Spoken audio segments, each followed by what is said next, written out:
The night before the most watched funeral of the 20th century, a man walked alone to his sister's coffin. He had spent the previous day and a half writing. The words had come quickly. In about 90 minutes, he has said, pouring out in the raw hours between the death and what followed. When he finished, he did not wait for the Abbey. He went to her first, and he read the eulogy aloud to Diana, in private, just the two of them. That detail, a brother rehearsing the most dangerous speech in modern royal history to the one person who would never hear it, tells you almost everything you need to know about Charles Spencer. Not the earldom, not the 500 years of family history, not the applause that rolled into Westminster Abbey from the streets like weather. The fact that he went to her first, because 3 decades later, that same man is still going to her first, still deciding what Diana's story is for, still holding a door shut that a great many people would very much like to see opened. And the most recent attempt to open it has, by all accounts, ended in 4 words. Is this a joke? Who Charles Spencer actually is. Most people, if they remember Charles Spencer at all, remember one afternoon, September 6th, 1997, Westminster Abbey, a global audience of roughly 2 billion people, a eulogy that did something no one had ever dared to do at a royal occasion. Diana's younger brother standing feet away from the Queen and the future kings, challenging the institution to their faces, promising, on behalf of what he called Diana's blood family, that her sons would not be smothered by cold royal rigidity. People remember the applause that came in from the streets. What they sometimes forget is that the speech was not really a eulogy, it was a vow, and Charles Spencer has spent every year since keeping it, quietly, deliberately, without much fanfare. Start with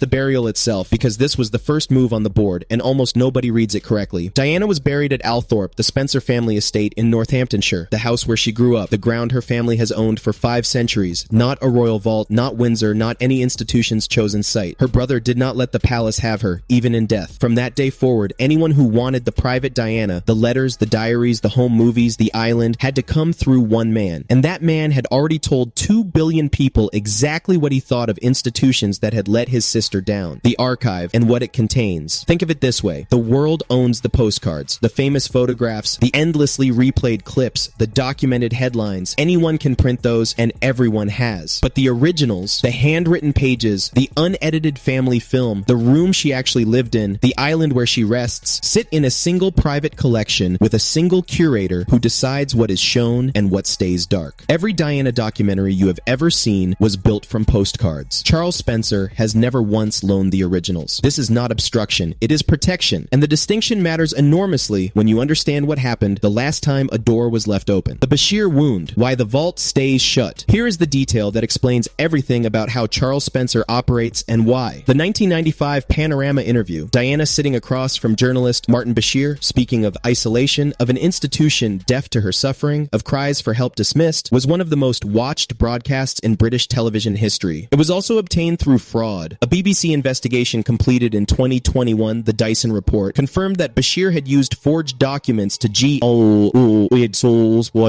in Diana's trust, fabricated bank statements suggesting people around her were being paid to spy on her, psychological manipulation designed to convince her that she could trust no one inside the institution and that the only safe move was to speak directly to the public. Diana's vulnerability was not incidental to that broadcast. Her vulnerability was the product. What the Dyson inquiry also established was that Charles Spencer had been the person who introduced Bashir to Diana, not maliciously, not knowingly, as an act of brotherly help for a sister who was struggling and who he believed was being given an opportunity to tell her story safely. He held the door open, and through that door walked the most significant act of exploitation Diana ever experienced at the hands of a journalist. When the full truth emerged, decades later, it reportedly landed on Charles Spencer with the weight of everything he had spent 30 years trying to make right. The sealed diaries, the unseen home movies, the decades of refusals to every network and publisher and offer, not stubbornness, atonement. He has been making sure, with the single-mindedness of a man doing penance, that nothing like Panorama can ever happen to Diana again, even in death. The jewelry, where the recent chapter began. At the evening reception of the 2018 royal wedding, Meghan arrived wearing Diana's aquamarine ring. In that first moment, it probably felt rather lovely from Althorpe. Someone new, someone Harry adored, choosing to carry a piece of Diana into her wedding night, a tribute. Then came the butterfly earrings, then the Cartier tank watch, then the gold bracelets. Piece by piece, appearance by appearance, each item that had belonged to Diana surfacing at events where photography was not merely likely, but guaranteed. Let me be fair, no one can prove the intentions were anything but genuine, and grief does strange and tender things inside families. But patterns are patterns. Once is a tribute. Every single time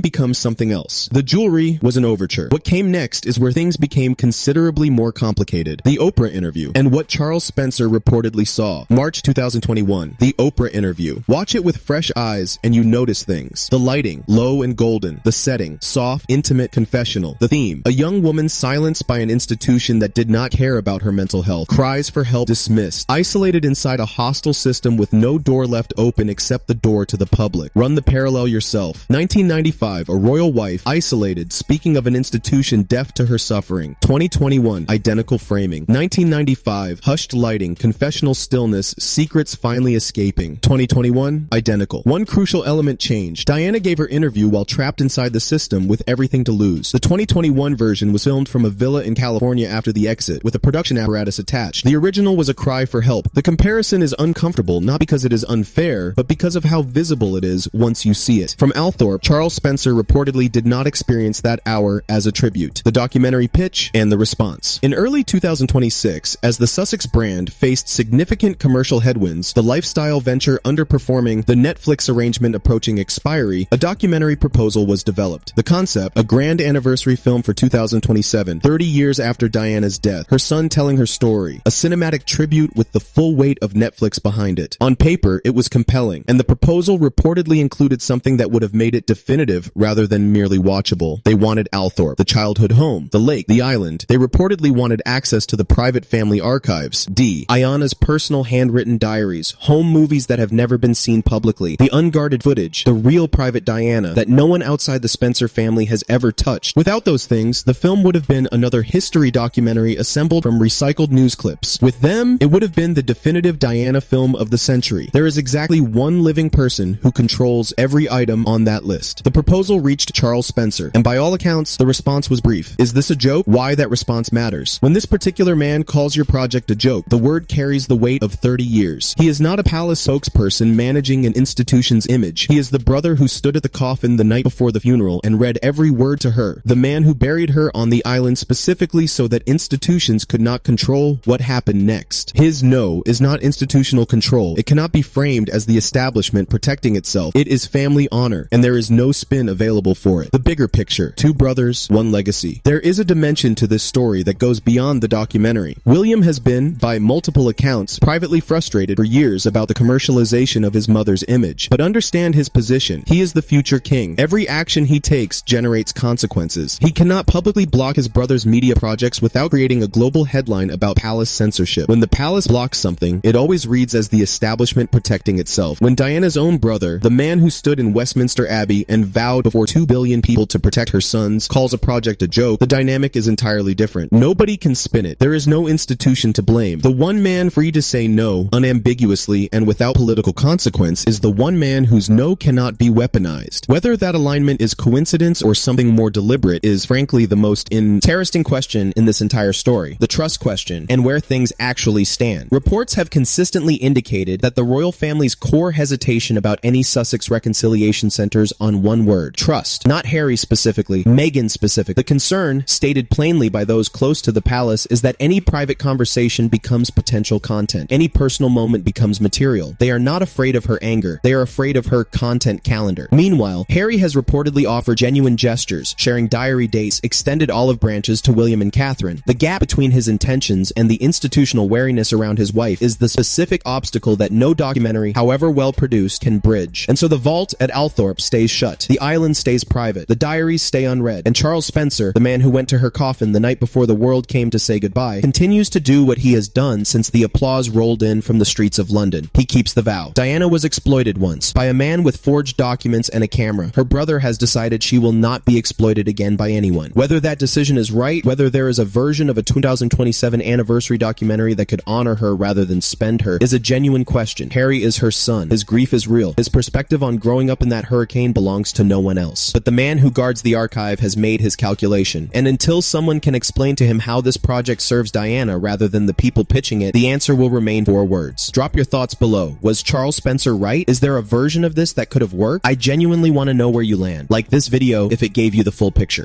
Subscribe to stay with the story. Take care. See you very soon.